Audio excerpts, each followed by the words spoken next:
Hey, welcome back.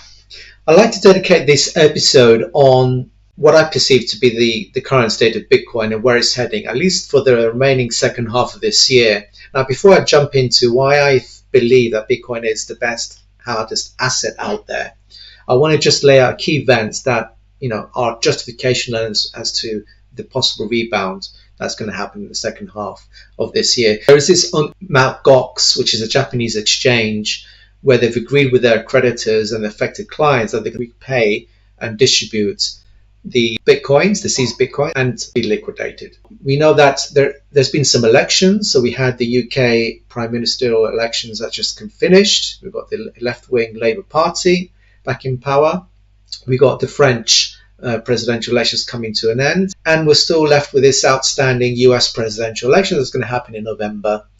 So in terms of the two candidates, I feel that Trump is the likely favorite, and him being a pro-Bitcoiner, this can only be a good news for us Bitcoin holders, purely because he's made some public statements. He's a believer in Bitcoin and come to the point where he's selling himself in terms of his candidacy as a pro-Bitcoiner.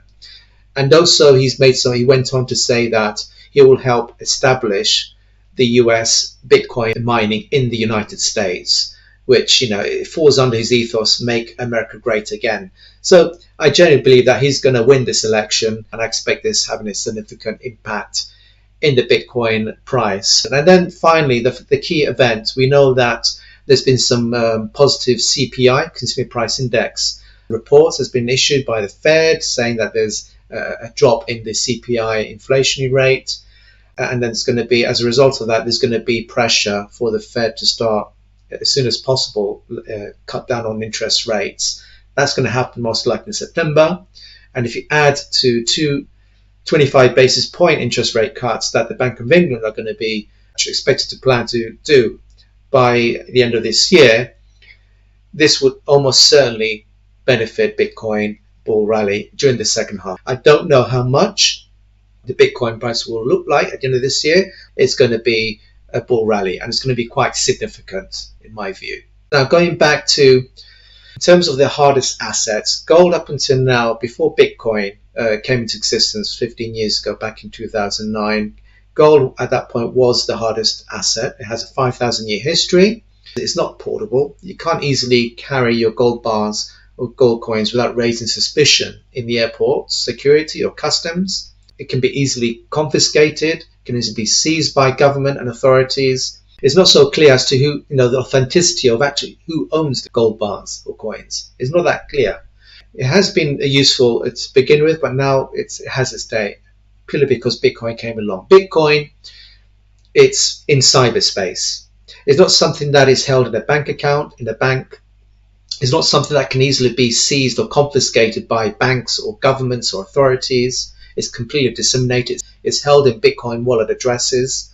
People now are moving even their holdings, Bitcoin holdings, or even crypto assets in general, off the crypto exchanges like Coinbase into a cold wallet hard store. And it's very impossible to bring down the Bitcoin network. The nodes are very well scattered throughout the world. It's virtually impossible to bring it down by the authorities or governments. We've seen what happened with China, where they've banned Bitcoin, and that's only helped improve the value proposition of Bitcoin. More people invest in Bitcoin, even outside of China. So for this reason, for me, Bitcoin is a resounding winner. It's the hardest asset. And if I were to describe it in a few words, it's like the safe haven asset account in the cloud. That's how I would term Bitcoin. It is that safe haven asset. It's not controlled by any CEO of any company. It's not a security. It's a commodity with a finite amount of issued amount of 21 million Bitcoins. No one can change that, and it's in cyberspace. So for that reason, I want to leave this message that let's continue to hold on to the Bitcoin holdings. There will be that rebound in the second half of the year for the reason I've just laid out. It's the best, hardest asset there is. It's demonetizing gold. It's taken over gold slowly but surely. And also will be demonetizing other assets, whether it's art collectibles, even real estate, certainly bonds and equities like stocks. There is $900 trillion worth of global wealth out there. and Bitcoin will slowly eat into that. So the message here is, I can't think of any other asset other than Bitcoin to invest. So the message is, keep on accumulating as much as you can.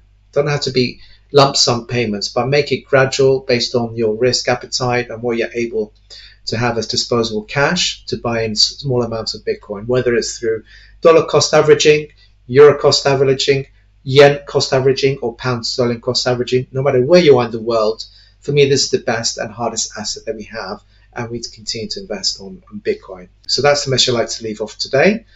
Hopefully you've enjoyed it, and I'll see you next time.